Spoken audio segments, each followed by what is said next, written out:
Muy buenas noches, hermanos. El Señor les bendiga. Una vez más tengo el privilegio de poder llegar a sus hogares. Doy gracias a Dios por esa oportunidad. Mi nombre es Silvia Valdés, para los que no me conocen, y vamos a tener un tiempo hermoso en la palabra. Oremos, hermanos. Padre, en el nombre de Jesús, te damos gracias por esta oportunidad que nos das de compartir tu hermosa palabra. Señor, yo clamo en este momento para que tú puedas tocar cada corazón y que puedas, Señor, revelarte a la vida de cada uno de mis hermanos para que se cumpla el propósito que tú tienes para sus vidas. En el nombre de Jesús dejamos este tiempo en tus manos. Amén. Amados hermanos, tenemos un tema precioso. El Señor me habló hermosamente a mí a través de esta palabra. Primero me habló en sueño y luego me reveló este tema. Y el nombre es Los sueños de Dios. Fíjense que yo tengo una pregunta, una interrogante que hacerles a ustedes. ¿Ustedes creen que Dios tiene sueños? Claro, mis hermanos. Dios quiere que todos seamos salvos. Y miremos la palabra, lo que dice Primera de Timoteo 2:4. El cual quiere que todos los hombres sean salvos y vengan al conocimiento de la verdad. Todos. No hay excepción. El Señor está hablándonos que quiere que todos los hombres en general seamos salvos. Pero miremos lo que dice también la palabra en el Evangelio de Juan 3:16. Porque de tal manera amó Dios al mundo que ha dado a su Hijo unigénito, para que todo aquel que en él cree no se pierda, mas tenga vida eterna. Ese es el versículo 16, pero mira el 17, qué lindo. Porque no envió Dios a su Hijo al mundo para condenar al mundo, sino para que el mundo sea salvo por él. Amén, mis amados hermanos. Y yo quería tener la oportunidad de compartir con ustedes esto porque a mí me impactó tanto en mi corazón ver que para Dios el anhelo de Él, en su corazón está que todos lleguemos a la verdad, que todos tengamos esa revelación, que todos podamos tener la garantía de la vida eterna. Ese es el sueño de Dios. El significado de la palabra sueño, según el diccionario Oxford Lenguas, nos dice: los sueños son historias e imágenes que nuestra mente crea mientras dormimos.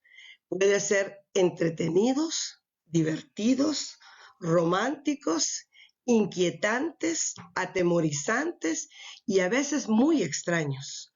Son una fuente de misterio continuo para los científicos y para los psicólogos.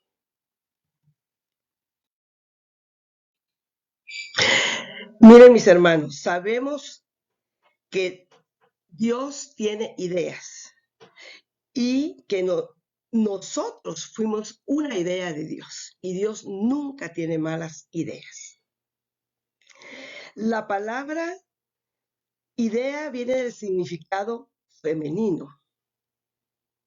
Es una representación mental de algo que ya se hizo material o inmaterial, real o imaginario. Pero la palabra sueño es masculino. Del diccionario Oxford, los sueños son historias e imágenes que nuestra mente crea mientras dormimos. Pueden ser entretenidos, ya lo habíamos visto, divertidos, etc. Entonces, la idea es femenina y el sueño es masculino. Y yo quiero llevarlos a la historia de José en Génesis 17:37. Yo tengo la versión Reina Valera acá, pero voy a compartirles en esta oportunidad, por tiempo, la versión Dios habla hoy. Y vamos a leerla. Jacobo se quedó a vivir en Canaán, donde su padre había vivido por algún tiempo. Esta es la historia de la familia de Jacob. Cuando José era un muchacho de 17 años, apunte, 17 años, cuidaba las ovejas junto con sus hermanos, los hijos de Bila y de Silpa, que eran las concubinas de su padre, y José llevaba a su padre, oiga bien, quejas de la mala conducta de sus hermanos. Aquí podemos ver que José era chismoso, le gustaba estar dando el informe, pero digámoslo más espiritualmente, José era comunicativo. Y dice, Israel quería a José, o sea, a Jacob, más que a sus otros hijos, porque había nacido cuando él ya era viejo. Eso también nos habla, mis hermanos, que no debemos tener preferencia entre un hijo y otro. Por eso le hizo una túnica muy elegante. Algunos creen que esa túnica podría ser hasta lo que hoy podríamos decir Gucci. Ninguno de los otros hermanos tenía esa túnica, solo José. Pero al darse cuenta sus hermanos de que su padre lo quería más que a todos ellos, dice, su padre los quería más que a todos ellos, llegaron a odiarlo, mire, a detestarlo, dice otra versión. Y ni siquiera lo saludaban. Había una relación rota entre hermanos a causa de que el papá lo prefería, a causa de que José era el que le informaba al padre todo lo que sus hermanos hacían. Una vez José tuvo un sueño y se lo contó a sus hermanos, pero ellos lo odiaron más. Mis hermanos, muchas veces el Señor nos da un sueño, pero no es para que nosotros estemos divulgándolo y haciendo alarde de que el Señor nos reveló algo y nos va a usar en ciertas cosas. Ese sueño, José solo tenía 17 años y el Señor no iba a hacer que ese sueño fuera en 2, 3 años. Había que pasar un proceso para que el sueño se cumpliera. Dice, porque les dijo, escuchen, voy a contarles el sueño que tuve. Soñé que todos nosotros estábamos en el campo haciendo manojos de trigo. De pronto, mi manojo se levantó y quedó derecho, pero los manojos de ustedes se pusieron alrededor del mío y le hicieron reverencias. Entonces sus hermanos contestaron, ¿quieres decir tú vas a ser nuestro rey y que nos vas a dominar? Y lo odiaron todavía más por su sueño y por la forma en que lo contaba. Eso nos quiere decir que José posiblemente alardeaba del sueño. Miren lo que Dios me reveló, miren lo que Dios va a hacer en mi vida. No sabemos de qué manera lo hizo, pero produjo un sentimiento negativo en sus hermanos, que lo odiaran. Después José tuvo otro sueño que también les contó a sus hermanos y les dijo, ¿saben que tuve otro sueño en el que veía que el sol y la luna y 11 estrellas me hacían reverencia? Cuando José contó este sueño a su padre y a sus hermanos, su padre le reprendió y le dijo, ¿qué quieres decir con este sueño que tuviste? ¿Acaso tu madre, tus hermanos y yo tendremos que hacerte reverencia? Y sus hermanos le tenían envidia, pero su padre pensaba mucho en este asunto. Fíjese que ya los hermanos lo odiaban, ya no le hablaban, ahora había envidia. Fueron unos sentimientos muy fuertes los que se desarrollaron a raíz de que José reveló el sueño.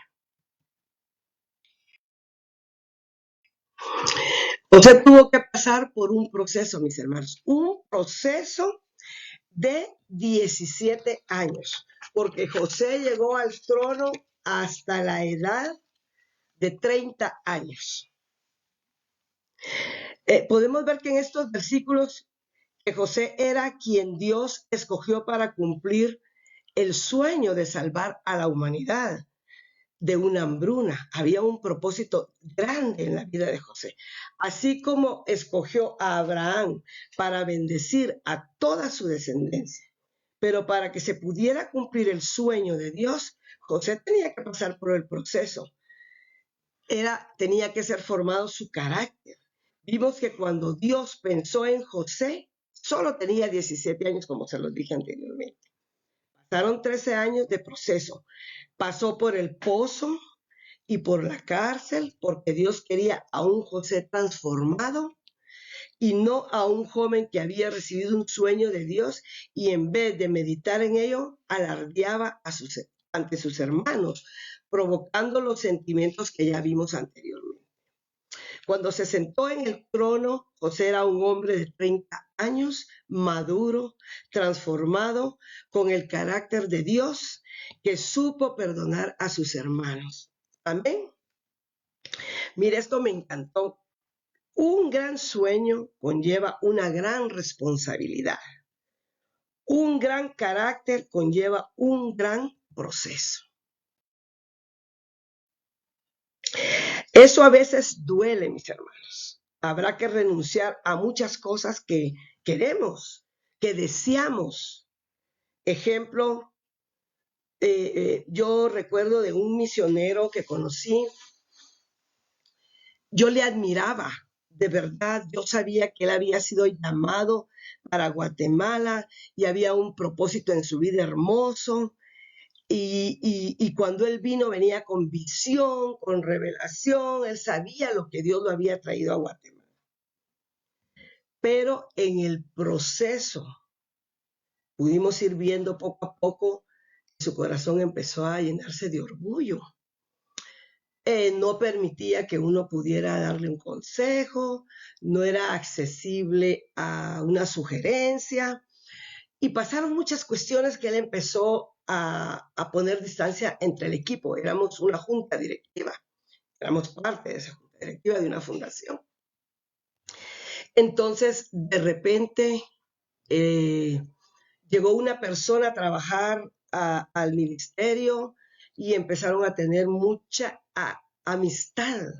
Y la amistad se fue de mucho acercamiento de una secretaria. A él, yo no puedo decir, y Dios me libre de decir lo que no me consta, que él cayó en adulterio, no lo sé, pero sí sé que su matrimonio se acabó, él llegó a un divorcio, él perdió el ministerio, perdió hasta las credenciales de quien lo respaldaba para venir a Guatemala, y mi corazón ha llorado por él. Me ha dolido tanto porque yo sabía que había un plan para su vida y un propósito en su vida, pero se llenó de orgullo. Y el orgullo, mis hermanos, es el peor enemigo para que se cumplan los sueños de Dios en nuestra vida. Porque muchas veces el orgullo no nos deja ver que necesitamos de Dios para poder hacer lo que Dios nos ha mandado hacer. Y creemos que somos capaces de hacerlo solo, de que podemos, ¿verdad? Otro ejemplo que me recordé de un presidente de Estados Unidos, un hombre inteligente, un hombre capaz de llegar a ser el presidente de una nación, pero su orgullo y su vanidad lo cegaron y llegó al grado de caer en el adulterio y en la casa presidencial. Eso hizo que Estados Unidos perdiera respeto, credibilidad, y fue un escándalo tremendo, ¿verdad? Acabo de estar con mi hija y mis nietos en el Washington, D.C., donde está el Capitolio y la Casa Blanca, y entramos al Museo de los Presidentes. Y es deshonroso porque ponen ahí los únicos 3 escándalos que han habido en la historia de los presidentes de Estados Unidos. Y ahí está públicamente ese escándalo. Fue una deshonra tremenda, ¿verdad? Entonces, hermanos, tenemos que tener un corazón humilde. un corazón sensible para poder entender lo que Dios está hablando a nuestra vida y lo que Dios quiere para nuestras vidas. Quiero hacer una pregunta. ¿Estás seguro de que estás siguiendo los sueños de Dios? Deja tus sueños y abraza el sueño de Dios. Dios no es una lámpara de Aladino, ni es una máquina para cumplir sueños. Nuestros caprichos, nuestros sueños personales, nuestros caprichos, nuestros gustos, como casas, carros, joyas, viajes. Y no es que sea malo, mis hermanos. El Señor nos quiere bendecir y nos quiere prosperar, pero su prioridad es ver salvos a nuestros hijos, a nuestra familia, a nuestros vecinos, a nuestros amigos, a nuestros compañeros de trabajo. Pregúntate a ti mismo. No estoy cuestionando a nadie. Tú háblate a ti mismo. Yo me recordé que cuando tomamos la cena del Señor, dice la palabra, examínese cada uno a sí mismo. Tenemos que aprender a examinarnos, mis hermanos. Y yo te pregunto, solo para ti mismo,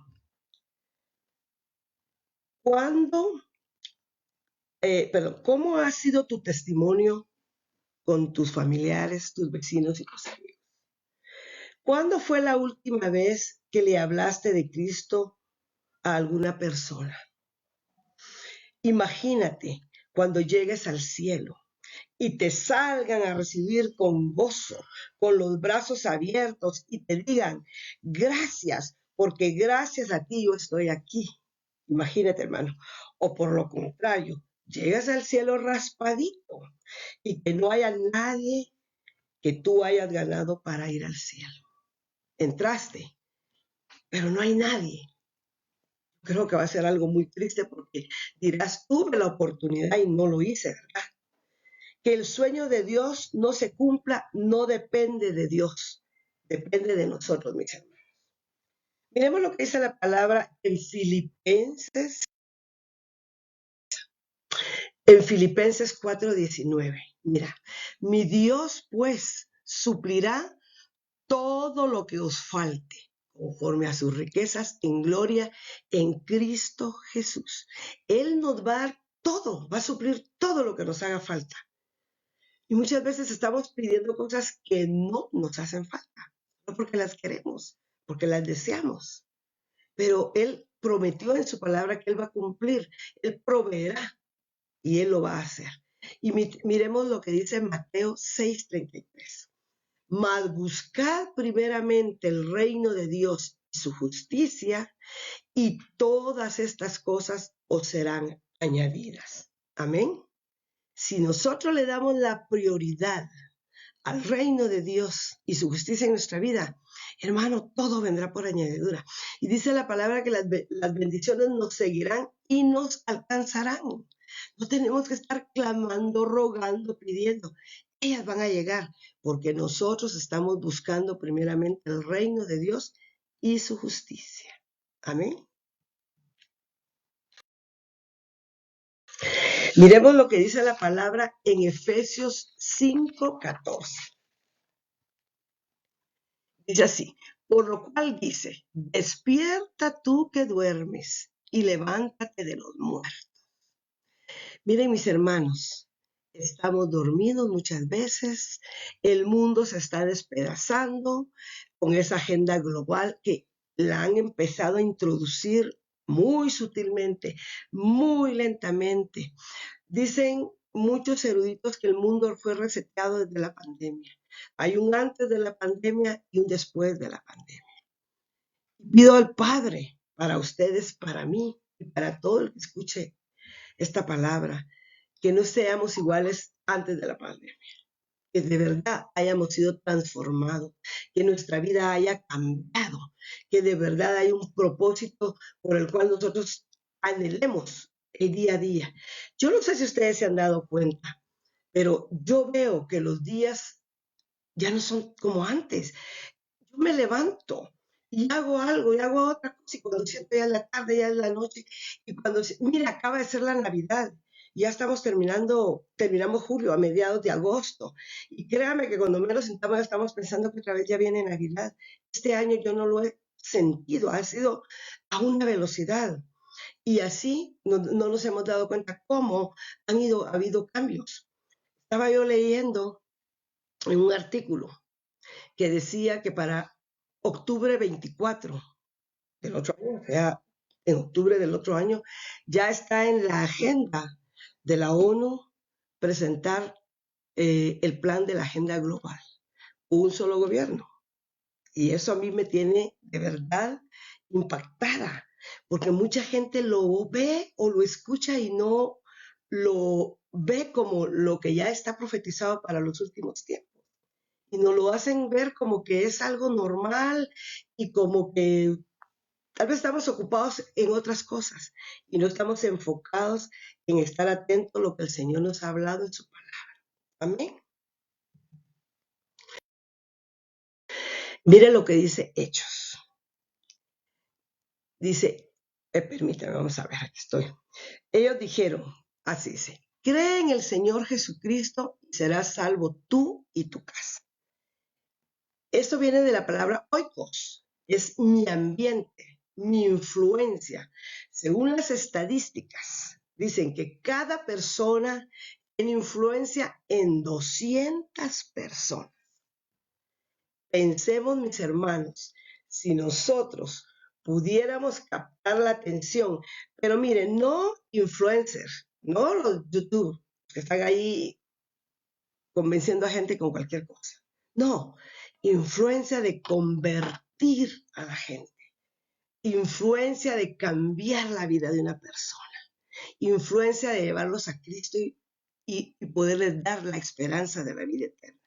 Tenemos 200 personas a las cuales nosotros podemos presentarnos, hablarles del Señor, transformarlos, y muchas veces con nuestro testimonio hablamos más, hay veces que con las palabras.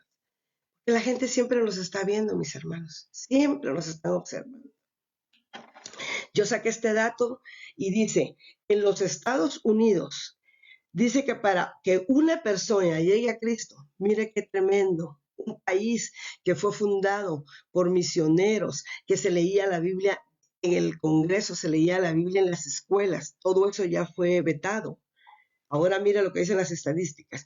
Una persona para que llegue a Cristo necesita 70 personas para que lo influyan por año, para que lo convenzan. Tiene que haber 70 personas de hablarles. Cuando decía las estadísticas que teníamos influencia sobre 200 personas. ¿Por qué? Porque en los últimos tiempos la maldad se acrecentará y se enfriará. Las personas ya no quieren oír de Cristo. Y si quieren oír de Cristo a su manera, dicen, es que yo tengo mi manera de creer y no existe nuestra manera, una sola manera. Amén.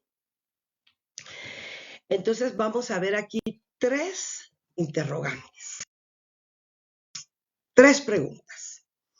¿Están mis sueños involucrando la salvación de los perdidos?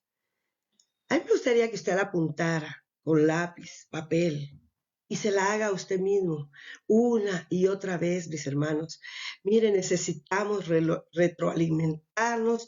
Yo soy de las que apunto siempre las citas, las prédicas, porque la mente capta en el momento, pero muchas veces al salir de donde estábamos recibiendo la información y todo, se bloquea la mente y se nos olvida. Las 3 preguntas son estas. Mire la primera.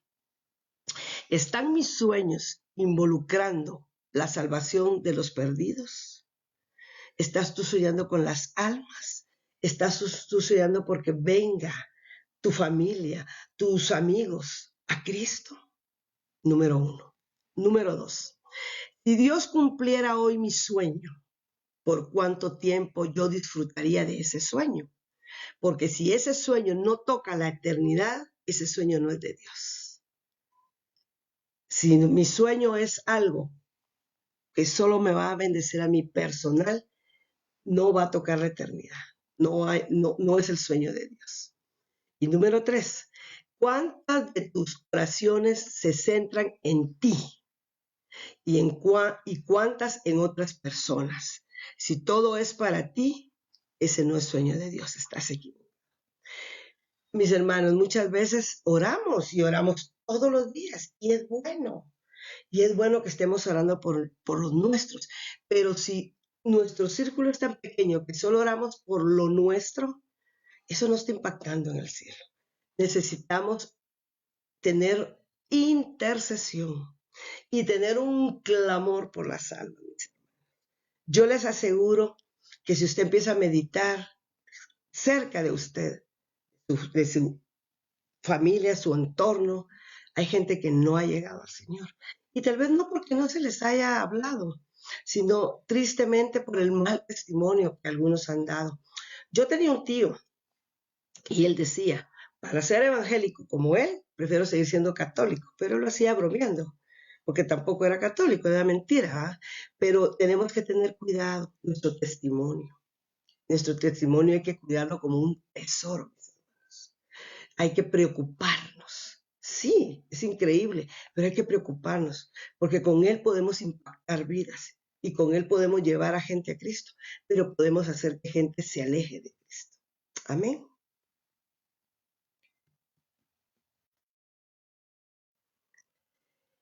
Eh, bueno, miremos, el mejor ejemplo es Jesús en la oración del Padre Nuestro. Eh, Mire qué lindo, dice, Padre Nuestro, que estás en los cielos. Está hablando al Padre en el cielo. Santificado sea tu nombre. Venga tu reino. Hágase tu voluntad. Ese es el sueño de nuestro Señor Jesucristo y del Padre, que todos sean salvos y que todos lleguen al Padre. Ahora miremos, ese es el versículo del 6 al 9, pero miremos el 11. El pan nuestro de cada día, ya esa es una añadidura, interés nuestro. Yo y mi casa estamos involucrados en el sueño de Jesús, que es Padre nuestro, o en la añadidura que dice el pan nuestro danoslo hoy. Yo y mi casa estaremos en el cielo. Ese debe ser nuestro anhelo. Tenemos que clamar por el pan nuestro que estás, el Padre nuestro que estás en los cielos, santificado sea. Venga nuestro reino. Yo recuerdo una vez la pastora oró y dijo, venga tu reino, tu diseño original. Y me impactó esa palabra. Y yo la he repetido continuamente, porque en el diseño original no había pecado, no había mentira, no había engaño, no había dolor, no había tristeza, no había sufrimiento. Ese era el sueño de Dios. Lamentablemente el hombre pecó y todo cambió, ¿verdad? Se transformó. Amén.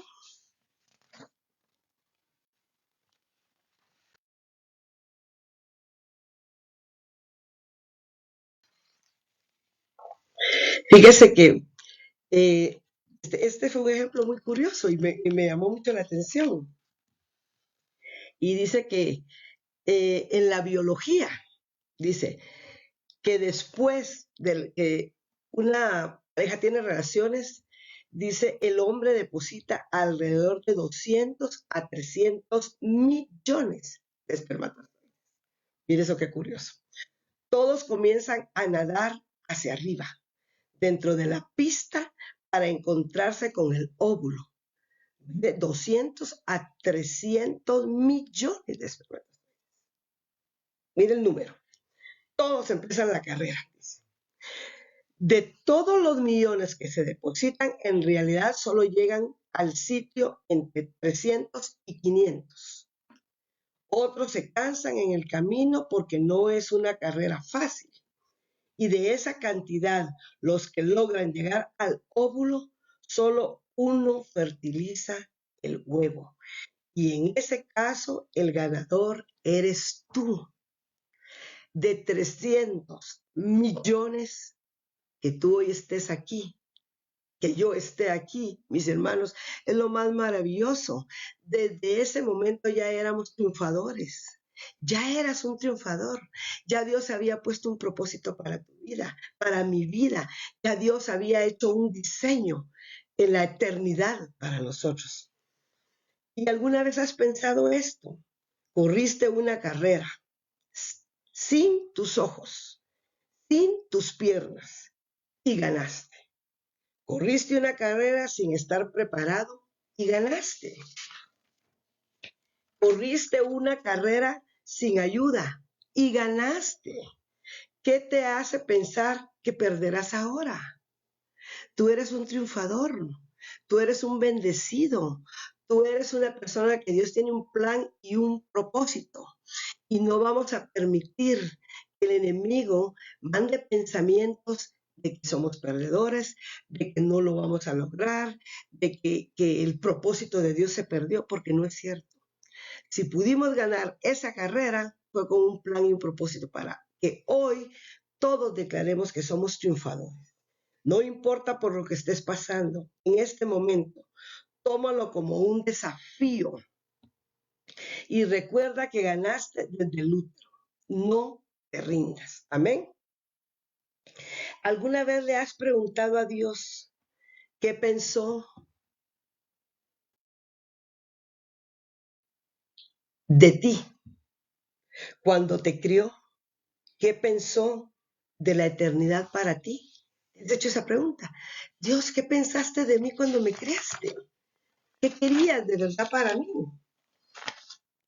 Y fíjense que esa pregunta vino porque yo oí en un libro que decía, los lugares más ricos del mundo no son los bancos, los lugares más ricos del mundo son los cementerios.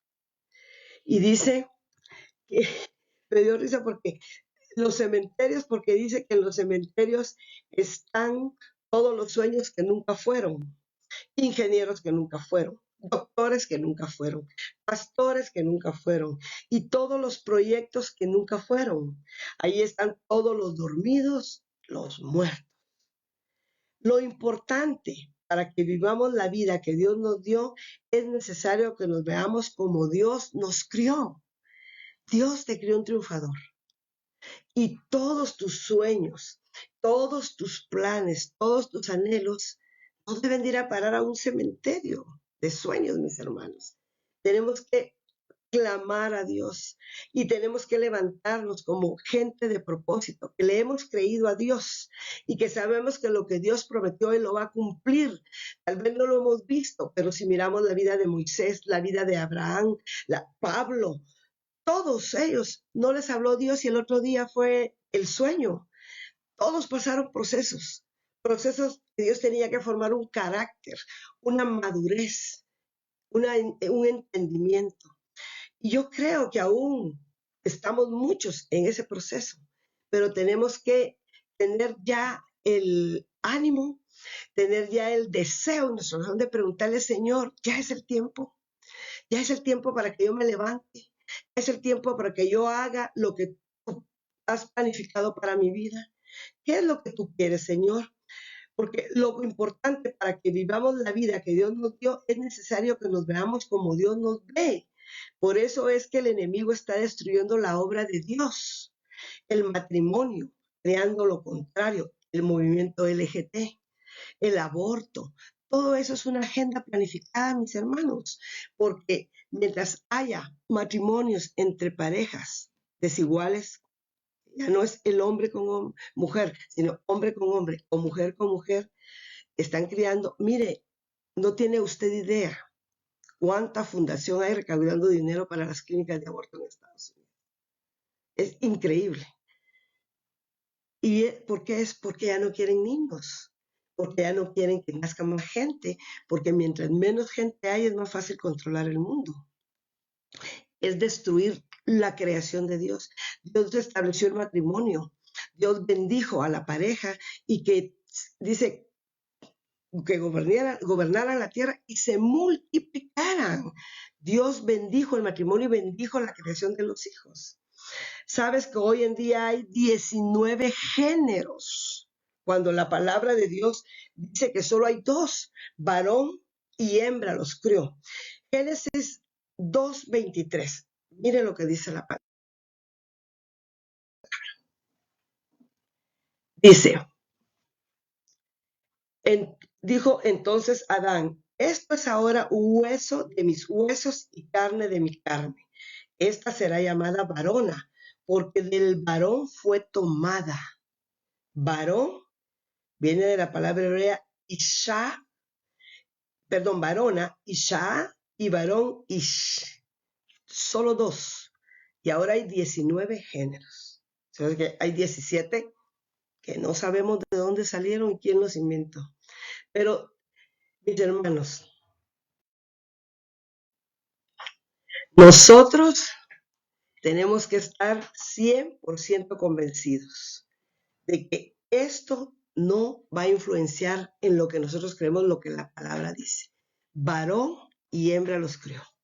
Y no es que vayamos a entrar en conflicto, en contienda, pero sí tenemos que ser determinados, tenemos que ser radicales. Yo creo que uno puede amar a una persona, o yo conocí a una persona en Canadá, le aprecio con todo mi corazón, es una persona tan noble y tan servicial, pero lamentablemente después de 25 años de matrimonio tomó su decisión de divorciarse de su esposa y empezar una nueva vida. Y él quería hablar conmigo y se lo dijo a algunas personas, pero nunca me llamó. Y de repente me bloqueó en todas las formas de comunicarme, pero yo estaba orándole al Señor si yo le hablaba. Nunca sentí que el Señor me diera la libertad de llamarlo yo. Yo dije, cuando Él me llame, porque Él le dijo a mi hija, yo quiero explicarle a tu mamá. Y entonces, pues yo dije, él me va a llamar, nunca me llamó. Pero he estado orando mucho por Él y confiando en el Señor que se arrepienta, porque yo lo había llevado a Él a Cristo. Y me dolió mucho en mi corazón porque estaba en la iglesia también. Y todo cambió de la noche a la mañana. Y ruego al Señor su misericordia para Él. Y eso es lo que nosotros debemos, amarlos y orar por ellos, ¿verdad? Sin agredir, sin confrontar, ¿verdad? Pero sí siendo radicales en lo que nosotros creemos y en lo que la palabra de Dios dice. Amén. Miremos lo que dice la palabra en Hechos 16, 18.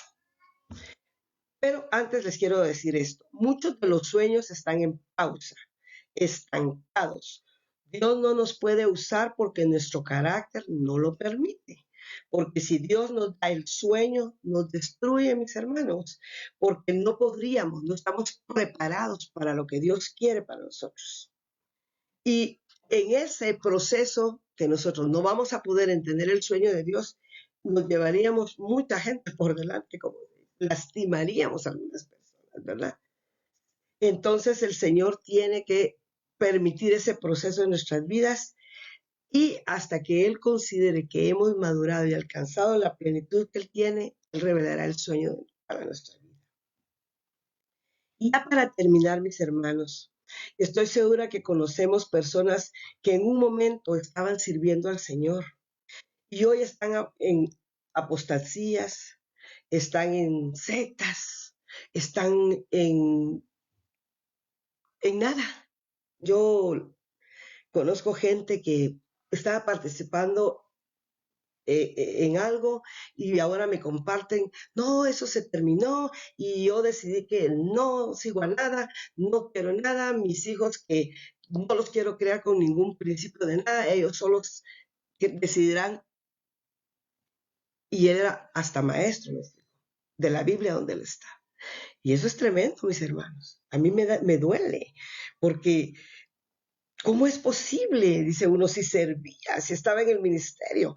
Pero esto lo debemos al espíritu de Pitón, de adivinación, y lo vamos a ver en Hechos 16, 18.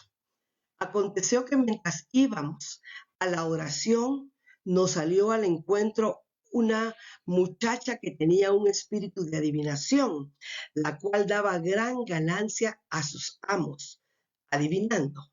Versículo 17. Esta, siguiendo a Pablo y a nosotros, daba voces diciendo, estos hombres son siervos del Dios Altísimo, quienes os anuncian el camino de la salvación.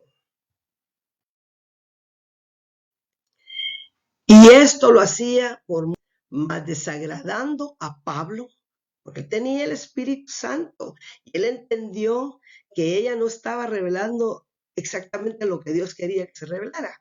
Este se volvió y dijo al Espíritu: te mando en el nombre de Jesucristo que salgas de ella. Y salió en aquella misma hora. Y mire, mis hermanos, salió el Espíritu y, por cierto, los que estaban lucrando de esa joven se enojaron, ¿verdad? Por lo que Pablo había dicho. Pero Pablo se dio cuenta y a mí me impactó mucho esto porque nosotros tenemos que tener esa revelación que el apóstol Pablo tuvo en ese momento. No todo el que está hablando y no todo el que está dando palabra es palabra de Dios. Tenemos que tener cuidado. Fíjense, mis hermanos, que cuando una persona, el Señor la llama a un ministerio, uno no puede y no debe promoverse por sí mismo. El mismo Espíritu Santo nos revela, el mismo Espíritu Santo nos da a entender qué es lo que el Señor está hablando. Y hay palabra que se da y no se cumple, no era de Dios. Y mucha gente está peleada con Dios por eso, pero no tuvieron la revelación. Esa no era palabra del Señor, ¿verdad? Y fíjese que la pitón, era un espíritu de pitón, y me llamó la atención porque dice que la pitón tiene dos características muy peculiares. La primera, mata por estrangulación, asfixia a su víctima hasta que la mata para devorársela. Fíjese, enrolla, quiebra los huesos y le quita toda la respiración. La mata. La segunda dice, mire, puede poner hasta 100 huevos a la vez. ¿Qué significan esos huevos? Son pensamientos que el enemigo pone en nuestra mente. Si nosotros no los identificamos a tiempo, esos pensamientos van a terminar estrangulando nuestra fe y el sueño de Dios para nosotros. Miremos en la palabra un claro ejemplo. Ustedes pueden imaginarse lo que habrá sido para el apóstol Pedro escuchar cantar el gallo los días después de haber negado a Jesús. Los pensamientos que lo atormentaban y la culpa que tenía, porque Jesús le había dicho que así sería. Esto es impresionante, mis hermanos. Yo me quedé impactada porque no lo había visto desde ese punto de vista, pero el Señor le anticipó a Pedro y le dijo que me negarás. Le dijo 3 veces antes de que cante el gallo. Y Pedro estaba seguro que no iba a pasar eso, pero pasó. Cuando él se dio cuenta que lo que el Señor le había hecho pasó, él se retira y se va. Pero él siguió con los apóstoles, siguieron pescando, siguieron haciendo otras cosas. Pero cada vez, imagínese, que él oía cantar un gallo, él se recordaba. Y eso lo atormentaba. Y eso me imagino yo que le robaba la paz. Y él estaba sufriendo porque él amaba a Jesús. Él no es que no lo amaba. Y el Señor lo amaba a él. Miremos lo que dice la palabra en Juan 21, del 4 al 17. Y le dijo la tercera vez, Simón, hijo de Jonás, ¿me amas?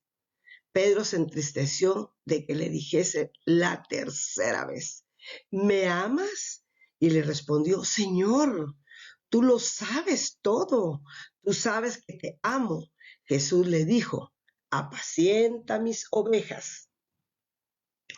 Y la escena que tenemos aquí es impresionante, porque fíjense que los discípulos, ellos estaban pescando en la madrugada del otro día, estaban pescando, dice, y tal vez el gallo cantando, y Pedro seguía siendo atormentado por ese pensamiento. ¿Por qué lo traicioné? si él ya me lo había dicho? Es que no lo debía haber hecho, haber estado sufrido. Muchas veces nos pasa a nosotros. ¿Por qué dije eso? Yo no quería decir eso. ¿Por qué tuve esos pensamientos tan que no eran del Señor? Nos ha pasado, mis hermanos. Y Jesús se les apareció a la orilla, dice, mire, y le preguntó a Pedro 3 veces, 3 veces, y le dice, ¿me amas? La gracia no es una licencia para pecar, pero sí es una licencia para que podamos regresar al Señor. El Señor le estaba diciendo, Pedro, eso ya pasó. Sí, yo te dije que lo ibas a hacer porque yo sabía que lo ibas a hacer. Yo conocía tu debilidad, yo conozco tu carácter, pero te estoy preguntando hoy, ¿me amas? Porque yo sé que en tu corazón hay amor para mí. Yo sé que me amas. Y eso te hace creer que Dios ya te desechó porque pecaste, porque hiciste algo que no, o dijiste algo que no debiste en su momento. No, mis hermanos, de ninguna manera. Miremos lo que dice Marcos 16, 1 al 7. Cuando pasó el día de reposo, María Magdalena, María la madre de Jacob y Salomé compraron especias aromáticas para ir a ungirle. Y muy de mañana, el primer día de la semana, vinieron al sepulcro. Ya ha salido el sol, pero decían entre sí, ¿quién nos removerá la piedra de la entrada al sepulcro?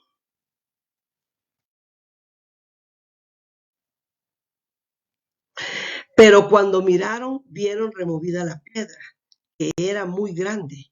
Y cuando entraron en el sepulcro, vieron a un joven sentado al lado derecho, cubierto de una larga ropa blanca, y se espantaron.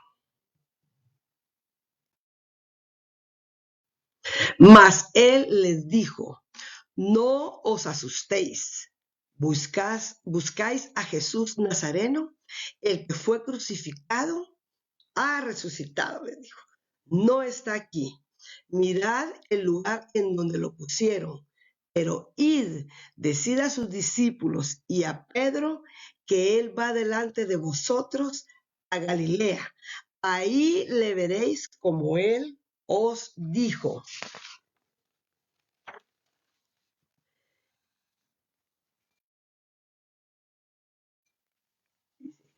Miremos específicamente el versículo 7.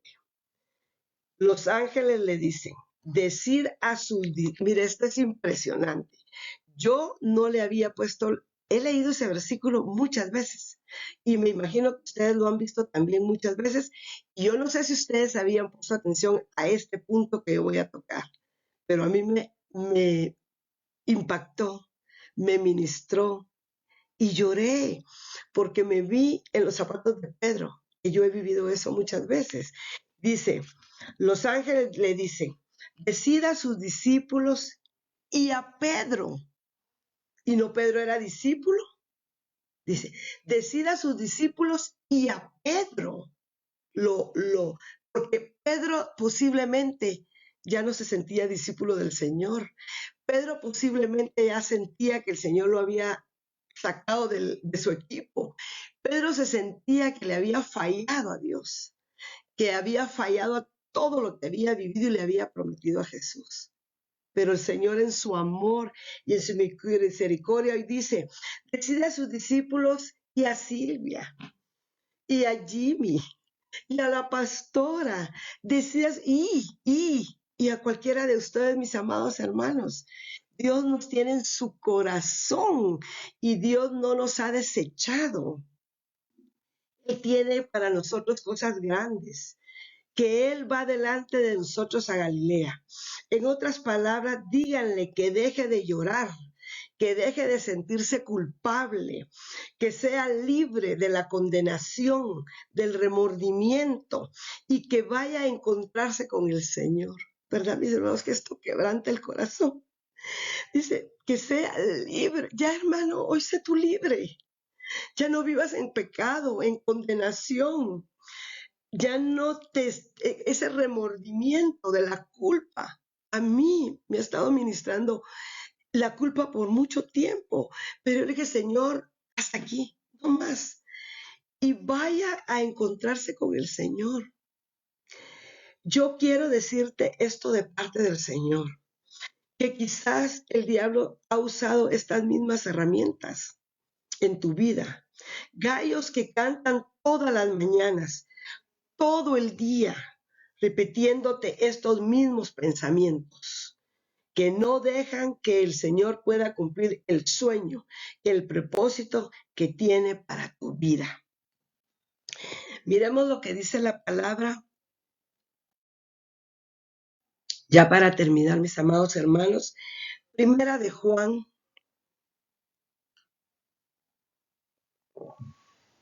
1:9. Si confesamos nuestros pecados, Él es fiel y justo para perdonar nuestros pecados y limpiarnos de toda nuestra maldad. Si confesamos, si abrimos nuestro corazón, si sacamos el orgullo, porque miren mis hermanos, el orgullo es nuestro peor enemigo.